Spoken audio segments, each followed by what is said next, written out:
Hi ಎಲ್ಲರಿಗೂ ನಮಸ್ಕಾರ. Welcome back to my channel. ನಾನು ವಿನೋದ. ಸ್ನೇಹಿತರೆ, ನಿಮ್ಮೆಲ್ಲರಿಗೂ ಗೊತ್ತು ನಾಳೆ ವೈಕುಂಠ ಏಕಾದಶಿ ಇದೆ ಅಂತ. ಇನ್ನು ಈ ವರ್ಷದಲ್ಲಿ ಬರೋ 24 ಏಕಾದಶಿಗಳಲ್ಲಿ ವೈಕುಂಠ ಏಕಾದಶಿಯು ಕೂಡ ಅತ್ಯಂತ ಶ್ರೇಷ್ಠವಾದುದು ಅಂತಲೇ ಹೇಳ್ಬೋದು. ನೀವು ಇಡೀ ವರ್ಷ ಉಪವಾಸ ಮಾಡಲು ಆಗಿಲ್ಲ ಅಂದರೂ ಪರವಾಗಿಲ್ಲ, ಈ ಒಂದೇ ಒಂದು ದಿನ ಶ್ರದ್ಧೆಯಿಂದ ವ್ರತ ಮಾಡಿದ್ರೆ ಸಾಕು, ವರ್ಷ ಪೂರ್ತಿ ದೇವರು ನಿಮ್ಮನ್ನು ಕೈ ಹಿಡಿಯುತ್ತಾನೆ ಅಂತಲೇ ಹೇಳ್ಬೋದು. ಹಾಗಾದರೆ ಈ ಬಾರಿ ಡಿಸೆಂಬರ್ 30ರ ಸೋಮವಾರ ಬಂದಿರೋ ಏಕಾದಶಿ ದಿನ ಏನೆಲ್ಲ ಮಾಡಬೇಕು, ಇಲ್ಲಿದೆ ನೋಡಿ ಸರಳ ಮಾಹಿತಿ. ನಿಮಗೆ ತಿಳಿಸ್ಕೊಡ್ತಾ ಹೋಗ್ತೀನಿ. ವಿಡಿಯೋ ಕೊನೆವರೆಗೂ ನೋಡಿ. ಇಷ್ಟ ಆದರೆ ಲೈಕ್, ಶೇರ್, ಕಮೆಂಟ್, ಸಬ್ಸ್ಕ್ರೈಬ್ ಮಾಡೋದನ್ನು ಮರಿಬೇಡಿ ಅಂತ ಹೇಳ್ತಾ ಇವತ್ತಿನ ಈ ವಿಡಿಯೋನ ಸ್ಟಾರ್ಟ್ ಮಾಡ್ತಾ ಇದ್ದೀನಿ. ಸೋಮವಾರ ಅಂದರೆ ಜ್ಯೋತಿಷ್ಯ ಶಾಸ್ತ್ರದ ಪ್ರಕಾರ ಈ ಬಾರಿಯ ವೈಕುಂಠ ಏಕಾದಶಿ ಡಿಸೆಂಬರ್ 30 ಸೋಮವಾರ ಬೆಳಗಿನ ಜಾವ 3:29ಕ್ಕೆ ಶುರುವಾಗಿ ಮರುದಿನ ಮಂಗಳವಾರ ರಾತ್ರಿ 1:17ರವರೆಗೆ ಇರುತ್ತೆ. ಇನ್ನು ಮನೆಗೆ ಅದೃಷ್ಟ ತರುವ ಆಚರಣೆಗಳು ಅಂತ ನೋಡೋದಾದರೆ, ಮನೆಗೆ ಏನು ತರಬೇಕು ಅನ್ನೋದು ನೋಡೋದಾದರೆ, ಈ ದಿನ ನೀವು ಪೇಟೆಯಿಂದ ಅಥವಾ ಅಂಗಡಿಯಿಂದ ಸ್ವಲ್ಪ ಧನ್ಯ, ಕೊತ್ತಂಬರಿ ಬೀಜ, ತುಳಸಿ ಗಿಡ ಅಥವಾ ಎಲೆ ಮತ್ತು ಅಡುಗೆ ಮನೆಗೆ ಬೇಕಾದ ಪದಾರ್ಥಗಳನ್ನು ತಂದರೆ ವರ್ಷ ಪೂರ್ತಿ ನಿಮ್ಮ ಮನೆಯಲ್ಲಿ ಊಟಕ್ಕೂ ಹಣಕ್ಕೂ ಕೊರತೆ ಬರಲ್ವಂತೆ. ಇನ್ನು ಕೆಲಸ ಸಿಗ್ತಾ ಇಲ್ವಾ? ಓದಿ ಸುಸ್ತಾಗಿರ್ತಿದ್ದೀರಾ? ಎಷ್ಟೇ ಪ್ರಯತ್ನ ಪಟ್ಟರೂ ಕೆಲಸ ಸಿಗ್ತಿಲ್ವಾ? ಹಾಗಾದರೆ ದೇವರ ಕೋಣೆಯಲ್ಲಿ ವಿಷ್ಣುವಿನ ಫೋಟೋ ಮುಂದೆ 11, 21 ಅಥವಾ 51 ದೀಪಗಳನ್ನು ಹಚ್ಚಿ ಪ್ರಾರ್ಥನೆ ಮಾಡಿ. ಇದು ನಿರುದ್ಯೋಗ ದೋಷವನ್ನು ಕಳೆಯುತ್ತಂತೆ. ಇನ್ನು ಲಕ್ಷ್ಮೀ ಕಟಾಕ್ಷಕ್ಕೆ ಕವಡೆ ಶಾಸ್ತ್ರ. ಒಂದು ವೇಳೆ ಸಾಲದ ಬಾಧೆ ಹೆಚ್ಚಾಗಿದ್ದರೆ ಹಳದಿ ಬಣ್ಣದ ಕವಡೆಗಳನ್ನು ಮನೆಗೆ ತನ್ನಿ. ಅದನ್ನು ಹಾಲಿನಲ್ಲಿ ತೊಳೆದು ದೇವರ ಕೋಣೆಯಲ್ಲಿ ಅಥವಾ ನಿಮ್ಮ ಬೀರುವಿನಲ್ಲಿ ಇಡಿ. ಲಕ್ಷ್ಮಿ ಶಾಶ್ವತವಾಗಿ ನಿಮ್ಮ ಮನೆಯಲ್ಲಿ ನೆಲೆಸುತ್ತಾಳೆ. ಇನ್ನು ದೇವಾಲಯಕ್ಕೆ ಹೋಗುವಾಗ ಇದನ್ನು ಮರಿಬೇಡಿ.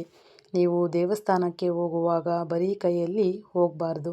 ಒಂದೆರಡು ಏಲಕ್ಕಿ ಮತ್ತು ನಾಣ್ಯಗಳನ್ನು ತೆಗೆದುಕೊಂಡು ಹೋಗಿ ಉಂಡಿಗೆ ಹಾಕಿ ಬಂದರೆ ನಿಮ್ಮ ಎಲ್ಲ ಕೆಲಸಗಳು ಈಡೇರುತ್ತೆ. ಸಾಧ್ಯವಾದರೆ ವಿಷ್ಣುವಿಗೆ ಏಲಕ್ಕಿ ಹಾರವನ್ನು ಅರ್ಪಿಸಬೇಕಾಗತ್ತೆ. ಅಂದರೆ ಸಾಧ್ಯವಾದರೆ ಅರ್ಪಿಸಿ. ತಿರುಪತಿ ತಿಮ್ಮಪ್ಪನಿಗೆ ಪ್ರಿಯವಾದ ಪಚ್ಚ ಕರ್ಪೂರದ ಆರತಿ ಬೆಳಗಿದ್ರೆ ಮನೆಯಲ್ಲಿನ ನೆಗೆಟಿವ್ ಎನರ್ಜಿ ಅಂದರೆ ದುಷ್ಟಶಕ್ತಿ ದೂರವಾಗುತ್ತೆ. ಇನ್ನು ಈ ದಿನ ಅಂದರೆ ಈ ವೈಕುಂಠ ಏಕಾದಶಿ ದಿನ ಈ ವಿಷ್ಣು ಸಹಸ್ರನಾಮ ಅಥವಾ ಭಗವದ್ಗೀತೆ ಓದುವುದು ಬಹಳ ಪುಣ್ಯ. ಓದಲು ಬಾರದಿದ್ದರೆ ಆ ಪುಸ್ತಕವನ್ನು ಮುಟ್ಟಿ ನಮಸ್ಕರಿಸಿದರೂ ಸಾಕು, ನಿಮ್ಮ ಪೂರ್ವಜನ್ಮದ ಪಾಪಗಳೆಲ್ಲ ಪರಿಹಾರವಾಗುತ್ತೆ. ಸ್ನೇಹಿತರೆ, ಎಷ್ಟೋ ಜನರಿಗೆ ಪೂರ್ತಿ ದಿನ ಉಪವಾಸ ಮಾಡಲು ಆಗುವುದಿಲ್ಲ. ವಯಸ್ಸಾದರೂ ಅಥವಾ ಆರೋಗ್ಯ ಸಮಸ್ಯೆ ಇದ್ದರೆ ಅಂತಹವರು ಕನಿಷ್ಠ ಪಕ್ಷ ಅಕ್ಕಿಯಿಂದ ಮಾಡಿದ ಪದಾರ್ಥಗಳನ್ನು ದೋಸೆ, ಇಡ್ಲಿ, ಅನ್ನ ತಿನ್ನದೆ ಹಾಲು, ಹಣ್ಣು ಅಥವಾ ಅವಲಕ್ಕಿ ತಿಂದು ವ್ರತ ಆಚರಿಸ್ಬೋದು. ಮುಖ್ಯವಾಗಿ ಮನಸ್ಸು ಶುದ್ಧವಾಗಿರಲಿ. ಯಾರಿಗೂ ಬೈಯಬೇಡಿ, ಕೆಟ್ಟದ್ದನ್ನು ಮಾತಾಡಬೇಡಿ. ಅದೇ ನಿಜವಾದ ಪೂಜೆ. ಇನ್ನು ಪದೇ ಪದೇ ಕೇಳಲಾಗುವ ಪ್ರಶ್ನೆಗಳು ಯಾವಪ್ಪ ಅಂದರೆ, ವೈಕುಂಠ ಏಕಾದಶಿ ಎಂದು ಅಕ್ಕಿ ಊಟ ಮಾಡ್ಬೋದಾ ಅಂತ. ಇಲ್ಲ, ಏಕಾದಶಿ ಎಂದು ಅನ್ನ ಅಥವಾ ಅಕ್ಕಿಯಿಂದ ಮಾಡಿದ ಪದಾರ್ಥಗಳನ್ನು ಸೇವಿಸಬಾರ್ದು. ಲಘು ಆಹಾರಗಳಾದ ಹಣ್ಣು, ಹಾಲು, ಸಾಬುದಾನಿ ಅಥವಾ ರವೆ ಉಪ್ಪಿಟ್ಟು ಮಾತ್ರ ಸೇವಿಸಬೇಕಾಗುತ್ತೆ. ಪ್ರಶ್ನೆ 2 ಅಂದರೆ, ಈ ದಿನ ಬಟ್ಟೆ ಯಾವ ಬಣ್ಣದ್ದು ಧರಿಸಬೇಕಾಗುತ್ತೆ? ವಿಷ್ಣುವಿಗೆ ಹಳದಿ ಬಣ್ಣ ಪ್ರಿಯ ಅಂತಲೇ ಹೇಳ್ತಾರೆ. ಆದ್ದರಿಂದ ಹಳದಿ ಬಣ್ಣದ ಬಟ್ಟೆ ಧರಿಸೋದು ಶ್ರೇಷ್ಠ. ಆದರೆ ಅಪ್ಪಿತಪ್ಪಿಯೂ ಕಪ್ಪು ಬಣ್ಣದ ಬಟ್ಟೆಯನ್ನು ಧರಿಸಬೇಡಿ. ಇದು ಅಶುಭ ಎಂದು ನಂಬಲಾಗಿದೆ.